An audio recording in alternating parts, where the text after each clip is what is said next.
Continuando, então, é um tema importante para a gente compreender, né, como que se dá esse gerenciamento dos processos, é pensar, então, agora nessa complexidade, né, considerando as threads, essa complexidade que há na comunicação entre esses processos. Os processos, eles podem ser ou dependentes ou independentes, a princípio. Então, pensa no processo como um programa, né, em execução.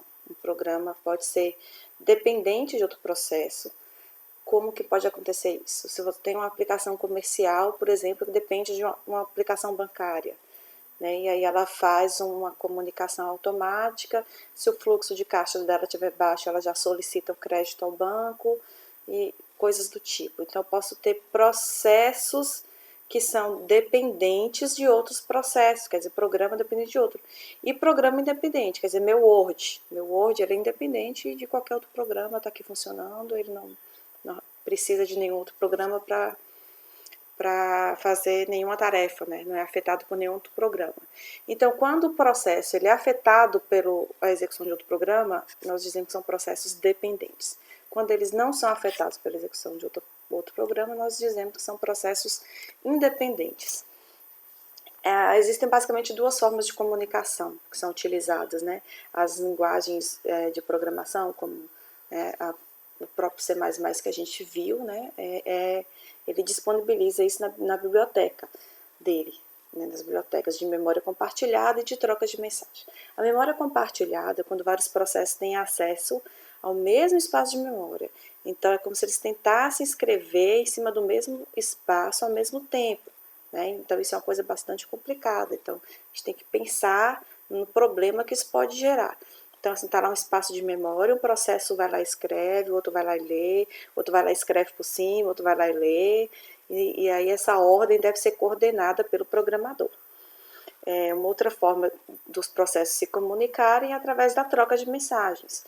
Aí é uma forma mais indireta, né? Quer dizer que um processo A conhece um processo B, então ele manda a mensagem diretamente para o processo B. Eles podem estar, inclusive, em locais diferentes na rede, né?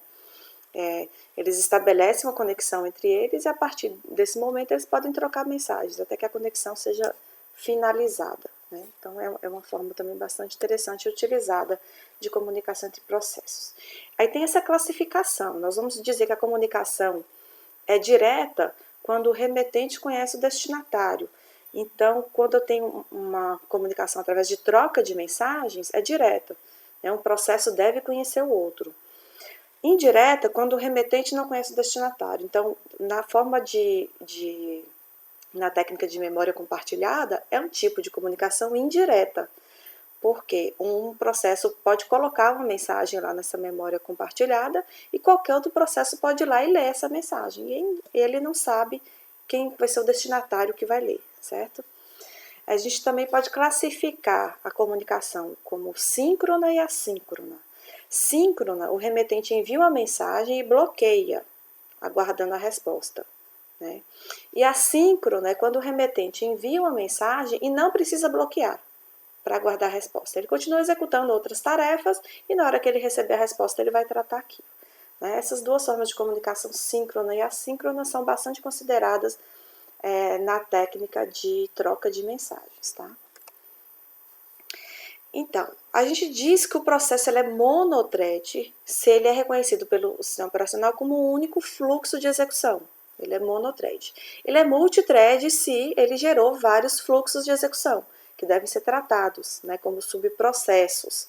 E isso vai gerar alguns problemas, porque esses subprocessos, geralmente, eles são muito dependentes entre si, né, que se a gente está falando de partes de uma mesma aplicação, tá?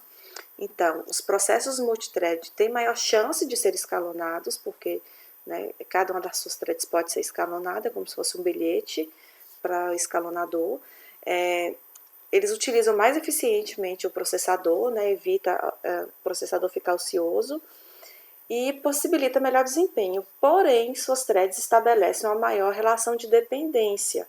E aí, então, surgem os problemas de sincronismos que devem ser tratados entre essas threads.